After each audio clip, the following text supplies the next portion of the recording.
Hello, humans in the internet. If you don't know me, my name's Kat. My creative project is Misgender, hopefully my small art business, and I'm a trans disabled artist, writer, and alien. So many new faces have found me within this internet ether, especially on YouTube within like the past week or couple of weeks, mostly due to the short I posted about this wonderful tank top that I made to celebrate my top surgery scars and the top surgery scars of many others. I've been at this for a minute on social media, which is not a place I'm like super comfortable with. And honestly, I felt like super discouraged about finding my audience, like the queerdos, the trans and queer people, the people who want to see my weird art and are interested in my writing, just like this whole creative endeavor. It's felt very much like an uphill battle, and finding more of you is just so heartwarming to me, and I don't take it for granted. But I was also thinking that I want to create on YouTube. I love YouTube. Like it's my favorite thing ever. So like being able to share stuff on here is like something that I really want to invest time in. Unfortunately, I don't have a lot of time or energy right now because I'm working like what I call my normie job, which I do for like half the week. And it doesn't leave me with a lot of time or energy for misgender in this project. And unfortunately, like these longer form kind of videos get pushed to the side. Like I have all this vlog footage that I simply don't have time to edit. Hopefully I will at some point and send it out. But with Substack, that's kind of like a non-negotiable for me, like the writing. And I put a lot of time and energy into it, even when I don't necessarily have that time or energy to give. I write like not only for myself to like process, but also if it resonates with like one person and it makes them feel less alone or creates an idea, then I feel like I've done what I hope to do with my writing. And I love the long form format of being able to write something. I also think it's really fun to create little videos on the internet, but it's a true love of mine to write poetry, nonfiction, fiction, and recently some big research pieces that have taken me so long and so much effort. I've seen people do kind of like video versions of their Substack posts, specifically Devin Price, author of Unmasking Autism. And the other day I was like, I put so much effort into these audio recordings when it might be like even more accessible for a larger audience if I just like recorded audio and video and then put it onto YouTube. But I feel like most people come access it through Substack, and I don't know, this is kind of an experiment to see like what this writing looks like in a different format where like I'm talking to the camera, and I'll probably put some pictures in or whatever. We'll see how it goes when I'm editing, but I love reading my writing. And that makes me sound kind of like an attention whore, but like, you know how people like they do poetry, and like I feel like poetry specifically, the reading of it is like a big thing. Like the rhythm and like how someone wrote a poem really comes out in the way that they speak it. Like I'm thinking of specifically Andrea Gibson, and the videos of them reading their writing are just like so visceral because like this is how it is supposed to be read, like by the person. They wrote it in this specific cadence in their voice, and like reading it just gives it like a whole another meaning. And I love doing that for poetry, but I do feel like that's a little more like energy intensive and intimate for like the first writing video essay thing I want to put on YouTube. So we're going to start with this and see how it goes. What I'll be reading today is my monthly letter. I like calling it a letter more than a newsletter because it's like literally from the depths of my most intrusive thoughts in my journal. It's called Certain Uncertainty, and I'll put the link in the description if you want to go to the piece and read my old ones or whatever. And this is quite, I would say, like a not so polished piece of writing for me. Like I usually spend a lot of time making sure that it's like concise and, you know, as straightforward as can be. But I wanted to start with this one because I feel like it just kind of shares where I'm at right now. And also it was just Pride Month. Right now it's Disability Pride Month. And this piece is all about pride and like what that means to me and maybe others. So it's a little long. I'm not going to try to rush through it. You can put me on 2 times speed if you want. You can do something else and just listen to me. I don't care. But I do hope that you enjoy this, and I'm gonna hopefully do more of this. But I found that it's tough on algorithm based social media to like grow as a smaller account. So any like, comment, or subscribe really helps me find more of a wonderful audience that I'm looking for so that I can hopefully quit my normie job. If you want to subscribe to my Substack, that'd be awesome too. I'm currently not doing any paid subscriptions. I plan to in the future at some point, but not for like a paywall kind of thing, mostly as like if you want to support me, this is a fun way how. Anywho, I'm gonna eat lunch and then read this bad boy. So see you then. Hello and welcome to Certain Uncertainty, a monthly letter from me, Kat. Here I talk about works in progress, fixations, and the little things I'm thinking about, scared of, and feeling. Part 1, Pride Month pressure and existing on social media. I thought I was going to share another piece before the end of Pride Month, the one I've been talking about and researching for months about the nuance and overlap between trans kids and eating disorders. But just because it's June doesn't mean I have to grasp for spoons I simply do not have in order to finish a piece that definitely deserves more time and care than what I can offer during the last few days of this month. It will be just as important in July. This pressure to capitalize off Pride Month is new to me, emerging recently as I've been trying to start a business and make money based on my art and writing. Actual business pending. It's this nagging feeling that there will never be another time until next June when people care as much about what I have to say or have to offer in terms of my writing and art. Intuitively, I know I can send that voice packing, especially given the majority of the people that follow me or see this are queer themselves. I think this pressure to capitalize off Pride Month is what capitalism wants me to think the point of Pride is, some scarce economic opportunity. And as expansive as I know Pride to be, that is not one of the definitions I'll hold on to. Another thing I've been thinking a lot about this Pride is Instagram, specifically the carousels or shorter clips of folks sharing their gender presentation, their sexuality journeys. It's beautiful to see gender nonconforming people existing in my phone/computer, and I think I continue encountering this content because I simply enjoy seeing actual authenticity on the internet, something that unfortunately seems like a rarity these days. I wonder why others enjoy this type of content too. Maybe it's because of the visibility these stories offer or the affirmation that it's okay to change and to change a lot even. But I also get a bit unsettled by these posts. Not by these incredible queers or their journeys, but because it makes me feel like linearity is valued above all else.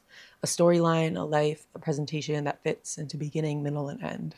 My life, my era's sexuality and gender don't fit into a linear mold, and frankly, I don't think anyone's really does. But we live in some sort of dystopian world where it's commonplace for these never ending, life altering journeys, ones like transness or gender, to get shared in the form of 90-second clips or 10-image carousels. I often wonder if there's any way for these experiences not to get flattened by this format. But maybe something is better than nothing, visibility and story wise. Maybe an opportunity to share a facet of queer experience is sacred and someone out there may need it, no matter how simple this format makes it seem. Part of me wants to participate in this trend. I know my pictures from high school would make some pretty juicy clickbait, but I also feel like I've changed arguably too much to be legible within the constraints of the big old algorithm. I could try, but once you bottle that journey up and send it out, you can't control when someone swipes through and what they take from it. Much to my disappointment, I can't emerge from the phone of every single person who views a reel like some alien genie to scream, but wait, that's not all. There's so much more to it. But then again, I believe that showing up imperfectly is better than not showing up at all. At least that's what I tell myself. If I have to exist on the internet and share my process and work so that I can try to make money in a way that doesn't slowly scoop out the marrow of my soul, I think there is value in showing up as you are. Questions, mess, fuck ups, and all. Oily and pimple patched one day and full beat the next. In a perfect world, maybe I could only share short form videos of my hands creating art or writing. But if I've learned one thing from my almost year back on Instagram, it's that some people engage for the art, but the vast majority of people engage for the human. Because art/creativity is expressing our humanity, our questions, our glorious messiness, what I like to call our human juice, which is an essential reason why AI could never make it. Art is as much about what's on the page or in a song as it is about the person who created it. And even the slivers we see over social media or wherever we find it are some sort of interpersonal connection, even if we don't get to decide what kind of connection or how the story or art is received. Part 2, The Ghosts of Pride's Past. If you thought I was writing about Pride, stay with me. I'm getting there. But first, I wonder if I asked you to think about Pride, specifically gay or queer Pride that usually happens in the month of June, what image would pop in your head? Is it a party? Is it a crowd of queer people? Is it music blaring, jock straps, and rainbows and dancing? Mine used to be. Specifically, I imagined Washington Square Park on the last Saturday in June. The way I saw it at 18, the first Pride I had ever been to, I was a naive baby gay in sheer awe of the amount of queer people that simply existed on this planet. Prior to that moment, they had only existed on the fringes of the internet or that one boy in middle school who dyed his bangs pink. Shout out Will if this ever finds you. Anyway, my image of Washington Square Park is geographically connected to the origins of New York Pride, meaning the West Village and the Stonewall Inn, but that's not the reason it came to mind, if I'm honest. It came to mind because of the droves of sweaty queer bodies dancing in fountain water that is bound to give them a UTI. Sorry about it. Their dancing bodies create an undulating block of rainbow, swaying and almost as dense as the green overstory and tree branches above. It's a joyous memory and one I sought out for years after, locating this elusive pride within the massive bodies and geographic space, only a hazy understanding of why pride is held there in the first place. One year after that fateful first visit, I was staying at my friend's apartment to spend the weekend recreating this memory, both of us now in college and out as queer. While she took a nap, I went for a walk. I used to love walking around Manhattan. I found it to be one of the only places I could walk without someone giving me a second glance, and I found that incredibly comforting. In the years since my first Pride, I had done a 360 in terms of gender presentation. Long blonde hair traded for a bleached buzz, she, her traded for they, them. It felt fucking fantastic. But I didn't see many other people that looked like me at college or in my hometown, and I craved that kind of solidarity and visibility. That wasn't the case in New York. As I wandered back to my friend's apartment, I encountered a sea of humans slowly streaming down Fifth Avenue. But not just any humans, humans that looked like me. Queer humans, butch humans, mask of center humans. A quick Google search combined with the context clues I gathered as I walked towards them told me I was in the midst of the Dyke March. Something I did not know existed prior to that moment. But some sort of queer magnetic force pulled me towards them, and my feet held no reservations to joining their orbit, letting them surround me and chanting with them as if I'd been there the whole time. When the sea would ebb at a stoplight, I would stand on my tippy toes to see how far this ocean of queerness extended up and down the avenue. It looked like forever. I never wanted to leave this new image of pride, the sound of beating drums like a heartbeat that kept thumping even as I headed back to my friend's apartment, not letting me forget. Part 3. Pride exits stage left. Cut 2. Authors, words, books, stories. For the past few years, I didn't engage in this pride of New York and queer bodies, the only pride I knew, really. I simply couldn't. My body was perpetually hurting, stretching and aching in ways that made my every step and day feel unreliable. But my existence is inherently queer as fuck, so it's not like I wasn't engaging in gay shit all the time. Hell, my special interest is literally drag. But these few years were a pretty lonely time for me. I was developing a physical disability in the middle of college, a time when most of the kids around me were pushing their life limbs to the limits with all-nighters and alcohol-fueled binges. And I was stepping into my transness in all of its simultaneous glory and ache, experiencing immense dysphoria and eventually seeking gender-affirming care, ultimately without a trans community to rely on for support. I wasn't well enough to find folks I could relate to and learn from in my day-to-day life, but I ended up finding them in a form that was a bit more accessible: books and authors. Those years were dark and musty with depression. My mind felt cloudy like the ocean fog that would lick the windows of my moldy Southern California apartment. But I found visibility through the voices and words of queer, trans, and disabled authors. Through them, I accessed community, company, compassion, and care that quite literally saved my life. There were many books specifically by queer and trans authors, not only about their lived experiences, but about queer history and culture, allowing me to place myself in a lineage of queer and trans activists, authors, and thinkers. There were other books written by disabled writers that helped me understand how I'm not alone being a young disabled person, the history and theory of disabled activism and thought, and how our entire existences are shaped by ableism, even though disability is the one thing we're all bound to experience. This kind of question and answer seeking through written and spoken word has become an integral part of my existence on this planet. One of my favorite ways to spend my time is reading or listening to an audiobook, especially ones that are designed to make a complicated subject accessible, render certain experiences visible, or destigmatize different ways of being. I often joke that I've learned way more after I'd graduated college than when I was in it. But it's true. My way of being, my creativity, what gets me out of bed in the morning are all related to the authors, books, and words I've read and will read, as well as the questions and ideas they elicit within me. Whereas social media can compress an idea or experience into a format digestible for the algorithm monster, A book allows an experience, history, or idea to expand and exist in boundless contexts. As part of this questioning, I learned a whole lot about this idea of pride and how it came about. The gateway drug was Leslie Feinberg's Stone Butch Blues, and from there I got hooked on the Stonewall Reader, and it spiraled into Tourmaline's Marcia and Sarah Schulman's Let the Record Show. Turns out that Pride, specifically New York Pride, is not all about blaring music and bouncing bodies. I now know that there is a gated garden on 10 Greenwich Avenue that was once Women's House of Detention, the beating heart of queer life and culture in the West Village before it was demolished in 1973. I know now that Washington Square Park used to be known as the Potter's Field, where a public gallows hung and those who could not afford to be buried privately were laid to rest and still remain today. Often those who lived on the fringes of normal society, like gender nonconforming folks or sex workers.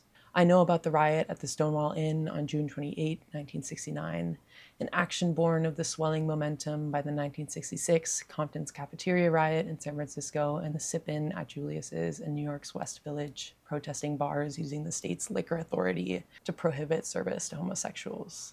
I know about various queer activists and social organizations that cropped up, from the Daughters of Bilitis to the Mattachine Society to STAR, Street Transvestite Action Revolutionaries to GMHC, Gay Men's Health Crisis to ACT UP, AIDS Coalition to Unleash Power, all with unique histories of organizing for queer rights in the 60s and 70s and healthcare amidst the AIDS epidemic of the 80s and 90s.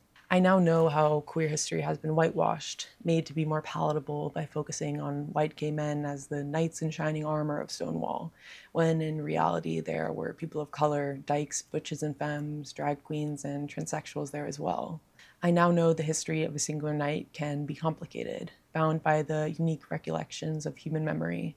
I now know there is so much that I don't know, and I know that I can't wait to spend the rest of my life continuously learning. I now know that Pride may look like joy and dancing today, but that was only made possible by the trans and queer folks that came before us, who endured police brutality, homophobia, structural violence and discrimination, straight up violence and discrimination, so that oceans of dykes can now flow down Fifth Avenue and dance in the flowing waters above the Potter's Field. Instead of grossly paraphrasing more stories of queer activism and pride, I'm going to point you in the direction of the books that I continue returning to with questions. If you want, you can skip to the In the Stack section, or you can stick around to hear about how I ended up back at Washington Square Park 5 years after my first Pride, my experience of it as a person in a non-normative body-mind complicating this image I held onto for years. Part 4, Trans Disabled Dyke. I thought about attending New York Pride last year, specifically the Dyke March I'd remained enamored by since first coming across it years prior. I was about 2 months post-op from top surgery, and I tortured myself wondering if I could make it through the march, not just physically, but mentally. The marshals have made a huge effort to make the event more accessible in the past couple of years, with the form available to request a wheelchair and a marshal to push/escort you if needed. This was a huge push in thinking that maybe I could. What felt most terrifying and inaccessible, though, was the crowds. Not just within the march itself, but getting there and back on subways and trains. Becoming physically disabled and seeking gender-affirming care within the span of 2 years meant a drastic shift in my way of being in a relatively short period of time. Life felt, and still feels, terrifying and uncertain, and keeping myself from crashes leading up to surgery and recovery was always front of mind. Not to mention in general, given illnesses have drastically shifted my capacity for months before. Being COVID cautious and trying to care for myself and my community is a logical measure, albeit confusingly hard to understand for some people who have the privilege of pretending the pandemic has come and gone. For me, though, taking COVID and other viral precautions morphed from this logical, caring, harm-reducing measure into an intrusive thought loop and a rumination about exacerbating my disabilities. I'm autistic and have OCD, which means my mind can latch on to interests, thoughts, or ideas with a committed ferocity. Awesome when it comes to a new project or hyperfixation. Not so awesome when it's an intrusive thought loop. So unfortunately, this logical measure of care morphed into a bone-deep contamination fear, specifically surrounding viruses and COVID in particular. There were many months when I only left my house for doctor's appointments or PT. The amount of social interactions, besides the one I had with my family at home, were limited to the pharmacist and 1 or 2 friends, after which I could spend anywhere from hours to days ruminating on whether the interaction would result in sickness. I could probably count on one hand the amount of times I left the house. Not because I couldn't or didn't want to. I deeply wanted to see friends, see people, yearned to simply observe human connections, but the constant circulation of fear and even the fear of the fear/rumination itself would keep me frozen and exhausted from the energy of the thoughts zipping through my brain. The unfortunate kicker is that this isolation wasn't protecting me in any way either. For the past year or so, I've been living at home with my family who takes zero precautions when it comes to their social lives. So my efforts to shield myself from the risk of illness were only further isolating myself and sending me deeper into depression. How I've learned to dance with this specific rumination is another story, but suffice it to say that this vision of pride, the Dyke March and sea of queer bodies, became somewhat of a specter to me, looming as I ached to be among this crowd of queers while forced to remain semi-closeted at home. Pride, as it exists in the last weekend of June in New York City, is something I yearned for, yet remain terrified of. When I envisioned Pride in the Dyke March, the risks that my mind played out were both justified and inflated. But this is like any other risk or decision, and for the past few months, I've slowly started to weigh these risks based on if something is aligned with my values in an effort to exist in society alongside my fears so that I can engage in the situations I so deeply crave as a human. That looked like slowly visiting cities, as moving out research, reconnecting with friends, vending at art markets, and buying concert tickets for my favorite artists. There is an extent to which my self-isolation keeps me and others safe, but there is also a point where this isolation brings about further isolation and depression. I'm still learning how to endure risks to my own health while reducing harm and trying to keep others safe when I can. This way of being is a work in progress and related to my continued learning and questioning about how to make spaces accessible and live my life based on principles of disability justice.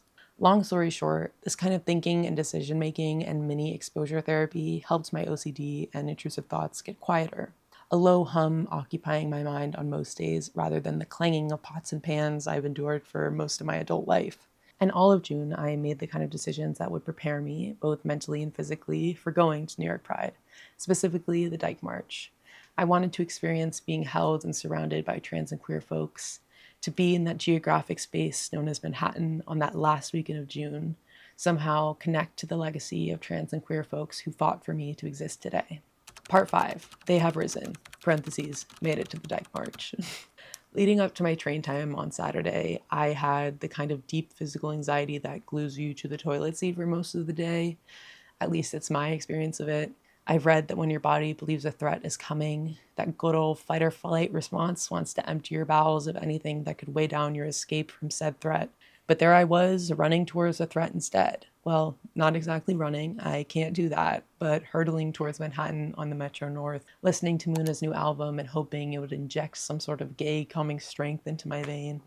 Muna can do a lot of magic, but unfortunately my heart still beat into my throat as suburban expanse gave way to higher and higher buildings until New York was gradually forming around me.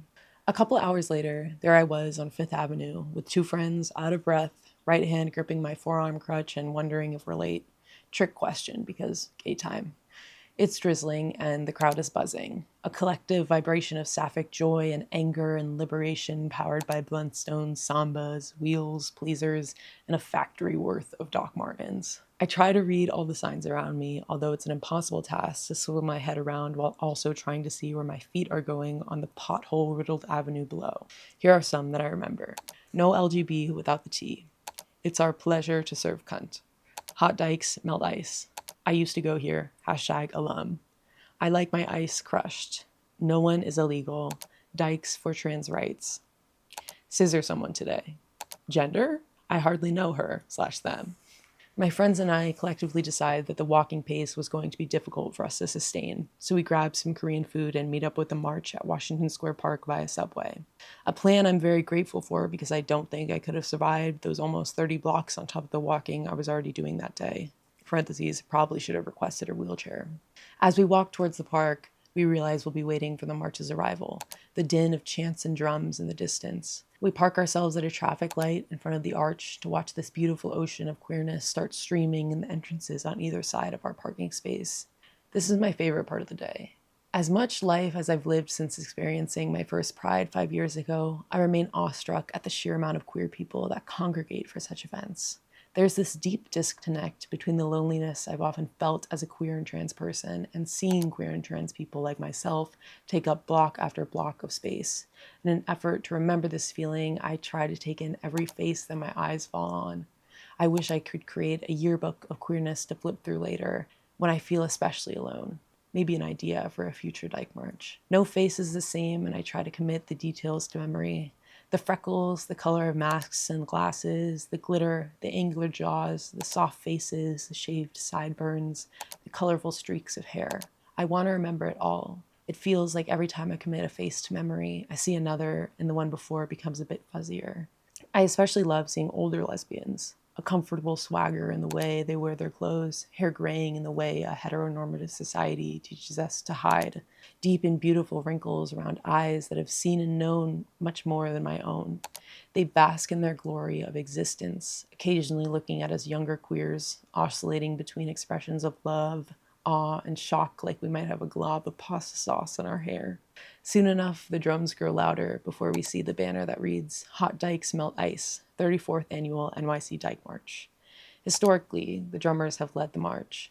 Us queers are too busy chatting or getting distracted to know when it's time to move or stop at a traffic light.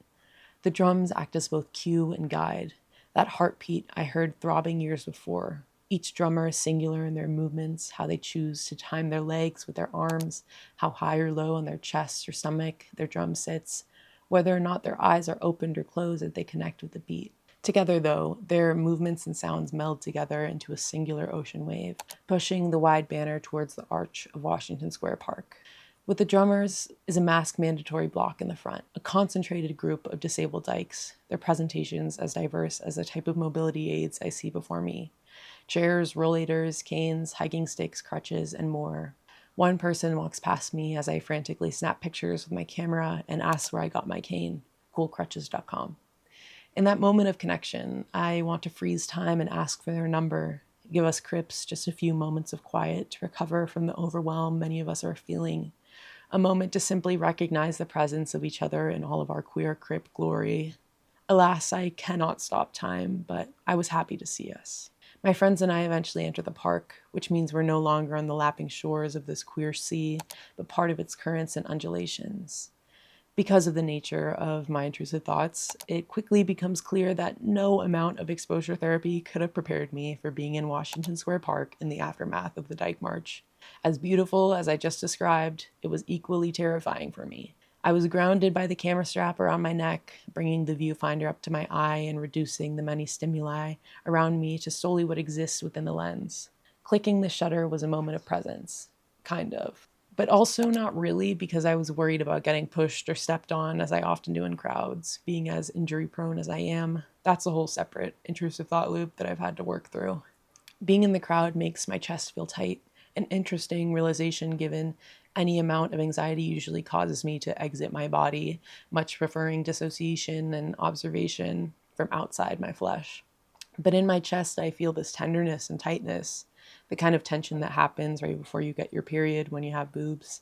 Except I don't have boobs anymore, so it's just this deep tightness behind my incisions and within the cavities of my chest. I try to breathe through the tension and focus on the tenderness around me instead. Queer folks often joke about the U-Haul lesbians or their jealousy of others' affection amplifying their loneliness. I get it. But without coming off as creepy, I think that seeing dykes and trans folks kissing each other and displaying tenderness in an environment like the Dyke March is one of the most sacred things to behold. In that space and moment, their love or lust or care is the same amount of free in a public place as it would be in the privacy of a bedroom. I'm comforted by these small moments of care, the tangled tongues finding each other under the fountain stream, the group of friends lounging on the grass, the L-word Shane haircut masks making out under the march banner, or the person pushing their lover in their wheelchair, leaning over to land a kiss on their rosy cheek. It's here I notice not just how many self-identified dykes are here, but how many trans dykes there are, existing in all of our glory. Stealthy or not so stealthy, I see us doing pull-ups on Manhattan scaffolding, cheered on by a crowd of fellow queers. I see us with tits out and a leather harness over glowing bare skin.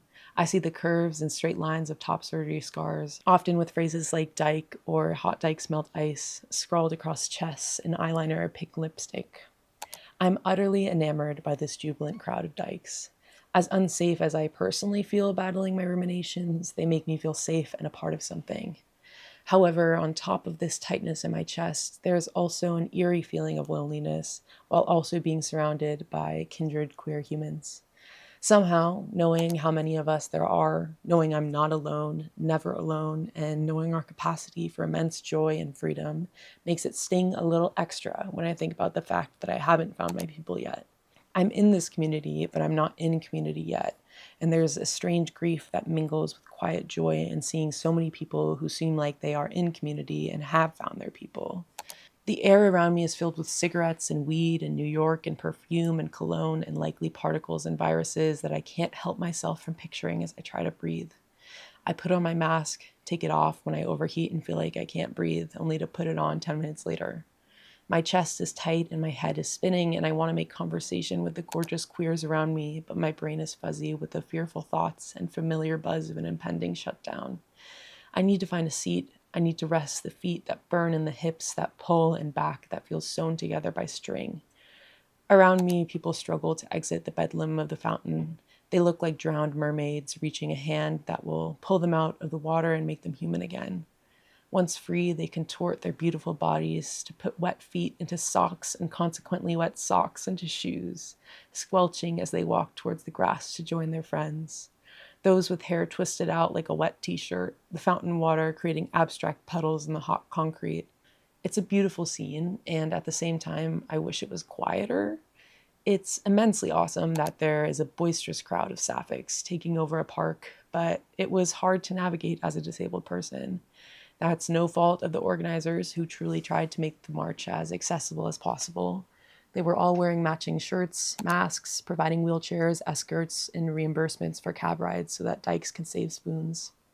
There's so much history tied to the Dyke March, and it's a privilege for that lineage to grow through the organizers and participants. A joy to feel connected to all the dykes that came before us, and I want it to feel easy and simple. I want only to feel gratitude and joy, or rather, I feel that's what I should feel. But in reality, I feel like my feet are about to fall off my body. I feel like I took an hour train, 3 subways, and walked 4 miles to get there and back to the apartment I'm staying at. And there were multiple moments where I thought I wouldn't be able to make it. I feel like it costs more than $40 to feed myself and get myself there. And I feel confused about how anyone can afford to live in this city, not just monetarily, but physically, emotionally, and mentally. I feel grief for a time when I could be in the crowd and feel unbridled joy without anxiety or rumination, but I also wonder if that time ever existed in the first place. I write most of this on the Metro North home. It's Sunday, June 28th, proper New York Pride Day, and I watch New York disappear into Fordham and Mount Vernon, thinking about all the queers traveling in the other direction. I tortured myself this morning trying to trust my gut in deciding whether or not I could make it downtown to participate in Pride Fest and the parade. I technically could make it there, and I do want to. I want it to feel easier than the day before. I want to feel more joy and less anxiety, more happiness, more lightness. But despite my desires, my body aches, and trusting my gut feels like solving an escape room. I want to feel these things about pride, but I also feel like I should. But what is pride if it depletes you? Part 6. Pride now. It's taken a while, but when I think of pride, I don't just think of pulsating bodies in Washington Square Park's dirty fountain. I still think of the West Village. I still think about Stonewall Inn, the women's house of detention, or rather the ghost of it. Now more than ever, I think about the origins of pride, not just as an event or act of resistance, but as a feeling. I feel pride when I read or listen to books by trans and queer authors, when their words and stories help me better understand and connect my existence to a queer lineage. I feel it when I meet a fellow queer at the work event for the job I deeply want to quit, and we end up having a conversation about living at home as queer people, or not being able to. I feel pride when I spot a fellow queer at a strange rest stop on my road trip to Boston, similarly doing the fearful dance of deciding which bathroom would be safer to use. I feel it when I read queer and trans poetry and smut and stories on Substack, when I find myself in a bookshop talking to the employees about stag dance. I feel pride when my pen flies across the page and I write about my little gay feelings. To me, this is my ultimate queer lineage. I guess that pride can mean many things. That we've been here, we're here now, and we're not going anywhere. Joy in existing authentically, taking up space instead of shrinking ourselves, and honoring the lineage and those who sacrificed for us to write our silly little gay feelings on the internet. These meanings are complicated by those of us who hold multiply marginalized identities, which is probably most of us. They are complicated by the fact that many young queers, like myself at 18, probably have a basic understanding of queer history in the mystical place called Stonewall and saints like Marcia and Sylvia. These saints and that basic understanding is crucial, don't get me wrong. But I dream of a world where we can connect to more stories, a longer lineage, use the context of queer history to inform our decisions and how we relate to and respect one another, especially at a time when there's so much infighting within our community. So I wanted to share these beautiful images I took at the Dyke March, but I also wanted people to know that it wasn't all sunshine and rainbows, literally. I wanted to share that pride as a gathering and celebration, as well as a feeling, is expansive. And like me, your relationship to it will probably change as you change, and that's okay. I wanted to share some books that have helped me learn about queer history in the US and might help those of you who may be looking to refresh your queer history knowledge or learn more. So here's where I get to In the Stack, Queer History / Pride Edition. This is a section where I usually talk about my current hyperfixations, special interests, and the recommendations I'm keeping in my literal / proverbial bedside stack. One day I hope to write a post or a video that is more of a complete list of fiction, nonfiction, a memoir by queer authors with little blurbs for each and who I think would like each book. But for now, I want to share the queer history nonfiction books that have helped me in hopes they will help you too. My preferred mode for nonfiction is listening, so I accessed each of these as an audiobook. This list is separated into my top 5 and then everything else. The Stonewall Reader, edited by the New York Public Library. Marcia, The Joy and Defiance of Marsha P. Johnson by Tourmaline. So Many Stars, An Oral History of Trans, Non-Binary, Genderqueer, and Two-Spirit People of Color by Caro de Robertis. The Women's House of Detention, A Queer History of a Forgotten Prison by Hugh Ryan. Let the Record Show, A Political History of ACT UP New York, 1986 to 1993 by Shara Schulman. A Short History of Transmisogyny by Jules Gill-Peterson. Glitter and Concrete, A Cultural History of Drag in New York City by Alyssa Max Goodman. Real Queer America, LGBT Stories from Red States by Samantha Allen. The Lavender Scare, The Cold War Persecution of Gays and Lesbians in the Federal Government by David K. Johnson. Before We Were Trans, A New History of Gender by Kit Hayem. The Transgender Issue, An Argument for Justice by Sean Fay. And Who's Afraid of Gender by Judith Butler. Thank you so much for listening or sticking around for whatever sections you did. It would be super helpful if you liked, comment, or subscribed. And if you stuck around for this long, I'd love for you to comment if you have any queer history books or documentaries that you would recommend, and also maybe what Pride means to you. So stay weird. Bye.